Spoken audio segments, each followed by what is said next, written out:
खबर उत्तर प्रदेश से। उत्तर प्रदेश के दिग्गज व नेता मंत्री और फाजिलनगर विधानसभा के सपा के उम्मीदवार स्वामी प्रसाद मौर्य पर हमला करने की आज कोशिश की गई, लेकिन वो गाड़ी में मौजूद नहीं थे, वो बाले बाल बच गए। स्वामी प्रसाद मौर्य की गाड़ी पर हमला किया गया और उनके गाड़ी के समेत कई गाड़ियों को निशाना बनाया गया। आज 6वें मरहले का चुनाव प्रचार का आखिरी दिन था। चुनाव प्रचार थमने से कुछ देर पहले ये हमला किया गया।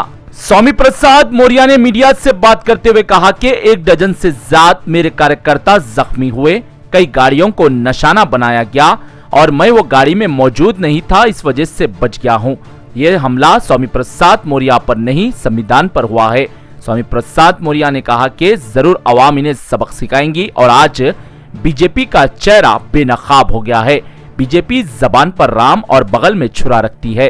स्वामी प्रसाद मौर्य ने कहा कि हथियारों से लैस थे, पूरी मंसूबाबंद तरीके से ये लोग आए थे और कई गाड़ियों को निशाना बनाया और कई जने जख्मी भी हुए। स्वामी प्रसाद मौर्य की दुख्तर जो भारतीय जनता पार्टी के मौजूदा वक्त में बदायूं से सांसद है, उन्होंने भी अपने बगावती तेवर दिखा दिए और कहा कि फाजिलनगर विधानसभा से सिर्फ यहां पर स्वामी प्रसाद मौर्य जीतेंगे।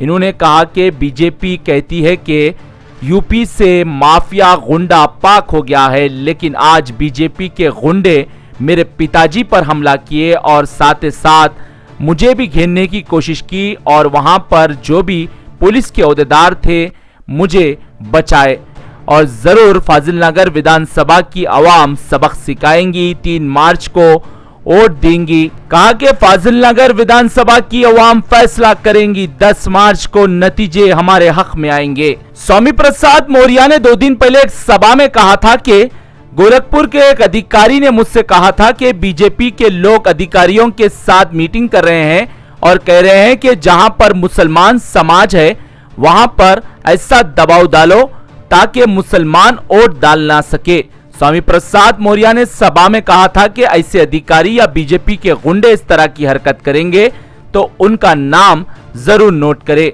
लेकिन आज स्वामी प्रसाद मौर्य पर ही हमला किया गया। विधानसभा चुनाव के 6 मरहले मुकम्मल होने को आ गए हैं। आज प्रचार पूरी तरीके से थम गया है।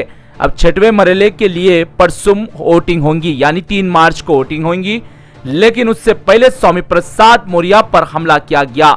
पहले मरहले से पहले असदुद्दीन अवैसी पर हमला किया गया था, उसमें 2 आरोपियों को पुलिस ने गिरफ्तार भी किया था। उसके बाद ओपी राजभर और कई सपा के लीडरान और अब स्वामी प्रसाद मौर्य जो कि सपा के फाजिलनगर विधानसभा से उम्मीदवार है, उन पर भी आज हमला किया गया। उत्तर प्रदेश में हर चुनावी सभा में बीजेपी के दिग्गज व नेता, जिसमें प्राइम मिनिस्टर मोदी, अमित शाह, जेपी नड्डा, योगी आदित्यनाथ और कई दिग्गज व नेता यही दावा करते रहे कि उत्तर प्रदेश माफियाओं से पूरी तरीके से मुक्त हो गया है और 3 नाम गिनाते रहे, आजम खान, अतीक अहमद और मुख्तार अंसारी।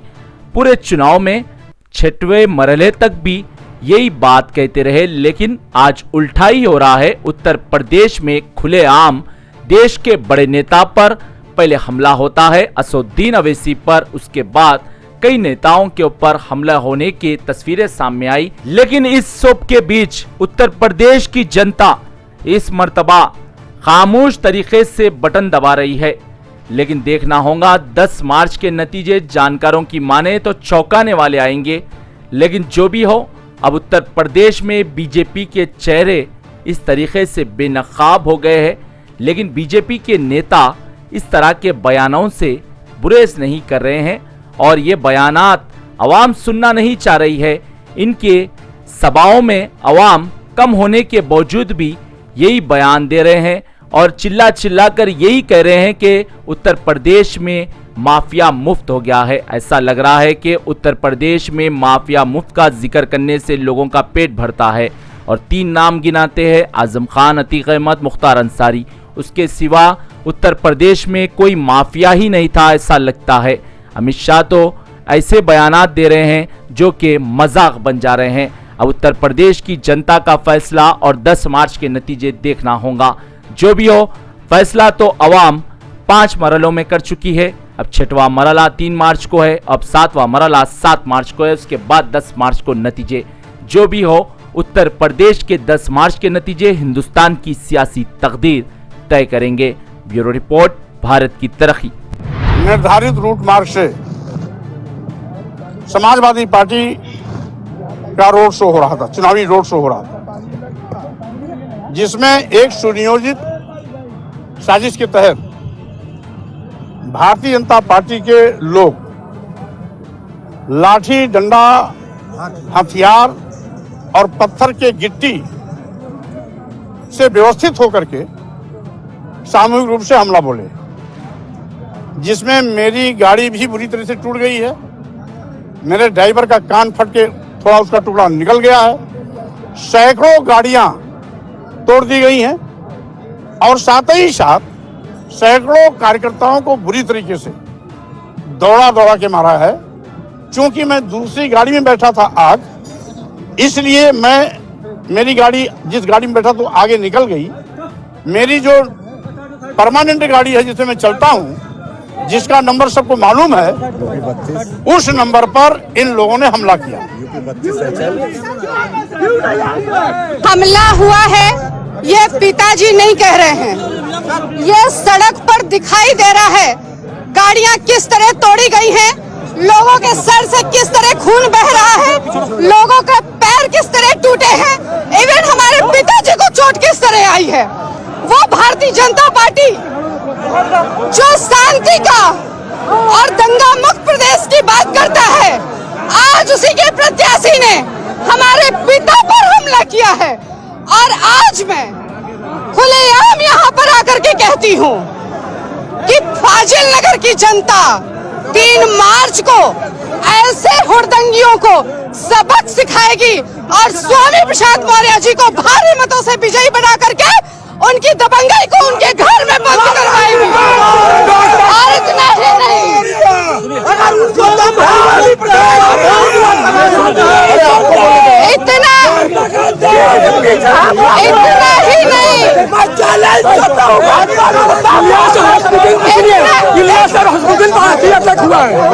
ही नहीं, इतना ही नहीं, जब मुझे कुशीनगर में पता चला कि पिताजी पर हमला हुआ और मैं आ रही थी, तो पीछे बाजार में हमें भी घेरा गया। और जब वहां पर पुलिस पहुंची है तो 5 गाड़ियों की फोर्स हमें लेकर वहां से बचा के आई है। वहां पे भारतीय जनता पार्टी के कार्यकर्ताओं ने एक महिला को भी घेरा, उस महिला को जो खुद भारतीय जनता पार्टी की सांसद है।